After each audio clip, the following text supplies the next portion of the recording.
ಎಲ್ಲರಿಗೂ ಕೂಡ ಬೆಳಗಿನ ಶುಭೋದಯ. ನಾನು ಕಳೆದ ತರಗತಿಯಲ್ಲಿ ನಿಮಗೆ 1ರಿಂದ 9ರವರೆಗಿನ ಅತಿ ಚಿಕ್ಕ ಸಂಖ್ಯೆ ಮತ್ತು ಅತಿ ದೊಡ್ಡ ಸಂಖ್ಯೆಯ ಬಗ್ಗೆ ನಿಮಗೆ ಪರಿಚಯವನ್ನು ಮಾಡಿಕೊಟ್ಟಿದ್ದೆ.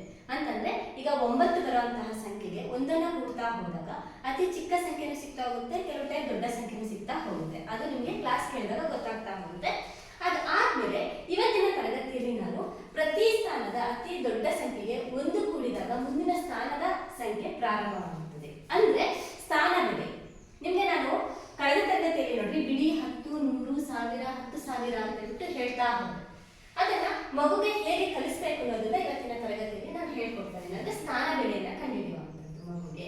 ನೋಡಿ, 1 ಬಿಡಿ, 10 0 ಇದೆ, 1 ಇದೆ, 10 ನೋಡಿ, 100 2 0 1 100, 1000 3 0 ಇದೆ, 10,000 4 0 ಬಿಡಿ 10, 100, 1000, 10,000, ಲಕ್ಷ, 10 ಲಕ್ಷ, 1 ಕೋಟಿ, 10 ಕೋಟಿ.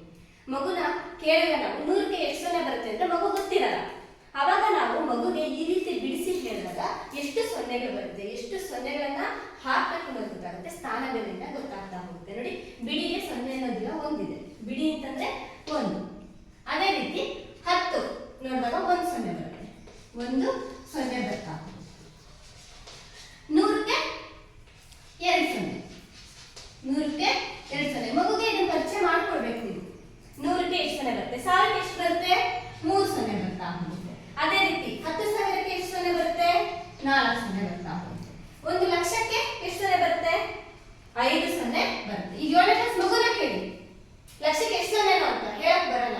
ಯಾಕೆಂತಂದ್ರೆ ಆ ಮಗುಗೆ ಸ್ಥಾನ ಬೆಲೆ ಬಗ್ಗೆ ನಾವು ಹೇಳಿರಲ್ಲ, ಬೇಸಿಕ್ ಅನ್ನ ಹೇಳಿರಲ್ಲ. ಬೇಸಿಕ್ ಅನ್ನ ಹೇಳಿದಾಗ ಮಾತ್ರ ಆ ಮಗುಗೆ ಎಷ್ಟು ಬೆಲೆಗೆ ಎಷ್ಟು ಸೊನ್ನೆ ಬರ್ತಾ ಹೋಗುತ್ತೆ ಅಂತೇಳಿ ಗೊತ್ತಾಗ್ತಾ ಹೋಗುತ್ತೆ. ಈಗ 10 ಲಕ್ಷಕ್ಕೆ ಎಷ್ಟು ಸೊನ್ನೆ ಆಗಾದ್ರೆ 1 ಸೊನ್ನೆ ಜಾಸ್ತಿ ಆಯ್ತು, ಎಷ್ಟು 6. ಅದೇ ರೀತಿ 1 ಕೋಟಿಗೆ ಎಷ್ಟು ಸೊನ್ನೆ ಬರುತ್ತೆ, 1 2 3 4 5 6 7 ಸೊನ್ನೆ. 10 ಕೋಟಿಗೆ ಎಷ್ಟು ಸೊನ್ನೆ ಬರುತ್ತೆ, 8 ಸೊನ್ನೆ ಬರುತ್ತೆ. ಇಷ್ಟು ಬೇಸಿಕ್ ನಾಲೆಡ್ಜ್. ಇನ್ನೂ ಬರುತ್ತೆ ಸ್ಥಾನ ಬೆಲೆಗಳು, ಇನ್ನು ಮುಂದಕ್ಕಿದೆ, ಬಹಳ ಇದೆ. ಅದನ್ನ ನೀವು ಯೂಟ್ಯೂಬ್ ಅಲ್ಲಿ ನೋಡಿದಾಗ ಅಥವಾ ಗೂಗಲ್ ಅಲ್ಲಿ ಸರ್ಚ್ ಮಾಡಿದಾಗ ಕೊಡ್ತಾ ಹೋಗ್ತಾರೆ. ಮಗು ಹೇಳ್ತಾ ಹೋಗುತ್ತೆ, ಒಂದೊಂದು ಮಗು ಎಲ್ಲದನ್ನ ಹೇಳುತ್ತೆ, ಜ್ಯೋತಿರ್ವರ್ಷ ಎಲ್ಲ ಹೇಳುತ್ತೆ, ಕೇಳಿ ನೋಡಿ. ಆ ಬೆಲೆಗಳನ್ನ ನಾವು ಹೇಳ್ಕೊಳ್ಬೇಕು.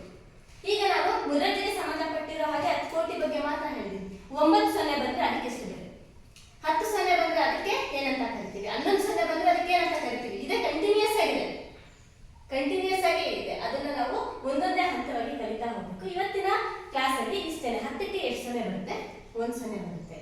100ಕ್ಕೆ 2, 1000ಕ್ಕೆ 3, 10,000ಕ್ಕೆ 4, 1 ಲಕ್ಷಕ್ಕೆ 5, 10 ಲಕ್ಷಕ್ಕೆ 6 ಸೊನ್ನೆ ಬರುತ್ತೆ, 1 ಕೋಟಿಗೆ 7 ಸೊನ್ನೆ ಬರುತ್ತೆ, 10 ಕೋಟಿಗೆ 8 ಸೊನ್ನೆ ಬರುತ್ತೆ. ಇದನ್ನ ಹೇಗೆ ಹೇಳ್ತೀವಿ ಅನ್ನೋದು ಕೂಡ ಬಂದಿದೆ. ಬಿಡಿ 10, 100, 1000, 10,000, ಲಕ್ಷ, 1 ಲಕ್ಷ, 10 ಲಕ್ಷ, 1 ಕೋಟಿ, 10. ಈ ರೀತಿ ಮಗುಗೆ ಸೊನ್ನೆಗಳ ಪರಿಚಯ ಕೂಡ ಹೇಳ್ಕೊಡ್ಬೇಕು.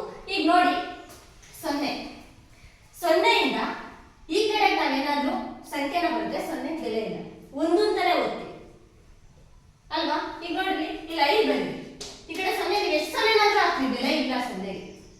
0ಗೆ ಬೆಲೆ ಬರೋದು ಯಾವಾಗ, ಬಲಭಾಗಕ್ಕೆ ಬಂದಾಗ. ಈಗ ನೋಡಿ ಎಷ್ಟಾಯ್ತು, 50. ಈಗ ಇನ್ನೊಂದು 0 ಹಾಕ್ರಿ, 500 ಆಯ್ತು. ಇನ್ನೊಂದು 0 ಹಾಕ್ರಿ, 5,000. ಅಂದ್ರೆ 0ಯ ಬೆಲೆಯನ್ನು ಕೂಡ ನಾವು ಮಗುಗೆ ಹೇಳ್ಕೊಳ್ತಾ ಹೋಗ್ಬೇಕಾಗುತ್ತೆ. ಅಂತಂದ್ರೆ ಬಲಭಾಗಕ್ಕೆ ಒಂದು ಸಂಖ್ಯೆಗೆ 0ಯನ್ನ ಬರೀತಾ ಹೋದ್ರೆ ಅದ್ರ ಬೆಲೆ ಹೆಚ್ಚುತ್ತಾ ಹೋಗುತ್ತೆ ಅಲ್ವಾ. ಅದೇ ರೀತಿ ನಾವು ಎಡಭಾಗಕ್ಕೆ ಬರೀತಾ ಹೋದ್ರೆ ಅದ್ರ ಬೆಲೆ ಇರಲ್ಲ, 0ಗೆ ಬೆಲೆ ಇರಲ್ಲ. ಇದನ್ನು ಕೂಡ ಮಗುಗೆ ಹೇಳ್ಕೊಡ್ಬೇಕು ನಾವು. ಬೇಸಿಕ್ ನಾಲೆಡ್ಜ್ ಇವೆಲ್ಲ ಬೇಸಿಕ್ ನಾಲೆಡ್ಜ್. ಇಷ್ಟು ಆ ಮಗುಗೆ ಹೇಳ್ಕೊಡ್ಬೇಕು. ಇವತ್ತಿನ ತರಗತಿಯಲ್ಲಿ ಇಷ್ಟೇನೆ. ಸ್ಥಾನ ಬೆಲೆಯ ಬಗ್ಗೆ ಹೇಳಬೇಕು ಅಷ್ಟೇನೆ. ಮಗುಗೆ ಯಾವ ರೀತಿ, ಈಗ ಒಂದು ಸಂಖ್ಯೆಯನ್ನ ನಾವು ಬರಿತೀವಿ ಅಂತಂದ್ರೆ, ಈಗ ಯಾವುದೋ ಒಂದು ಸಂಖ್ಯೆನ ಬರೀತೀವಿ,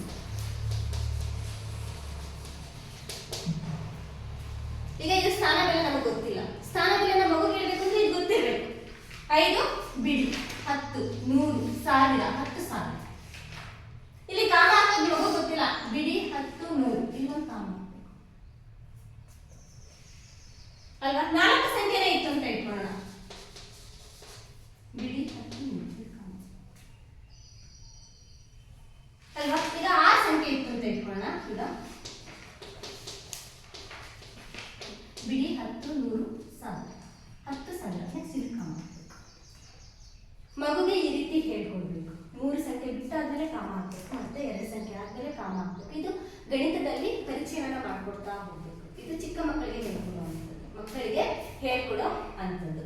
ಈ ರೀತಿ ಮಗುಗೆ ಹೇಳ್ಕೊಟ್ರೆ ಅದರ ಸ್ಥಾನ ಬೆಲೆ ಗೊತ್ತಾಗ್ತಾ ಹೋಗುತ್ತೆ.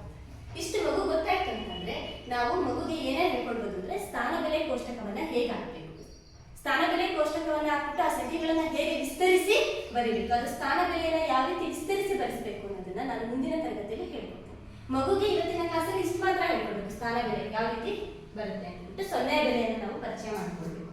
ಸೊನ್ನೆನ ಒಂದು ಸಂಖ್ಯೆಯ ಎಡಭಾಗಕ್ಕೆ ಬರೆದ್ರೆ ಯಾವ ರೀತಿ ಬೆಲೆ ಬರುತ್ತೆ, ಬಲಭಾಗಕ್ಕೆ ಹೆಚ್ಚುತ್ತಾ ಹೋದ್ರೆ ಯಾವ ರೀತಿ ಬೆಲೆ ಬರುತ್ತೆ. ಸೊನ್ನೆಯ ಬೆಲೆ ಪರಿಚಯ ಆದ್ಮೇಲೆ ಕೋಷ್ಟಕದಲ್ಲಿ ಸಂಖ್ಯೆಗಳನ್ನ ಬರೆಯೋದನ್ನ ಮಗುಗೆ ಹೇಳ್ಕೊಡ್ತಾ ಹೋಗ್ತೀನಿ ಮುಂದಿನ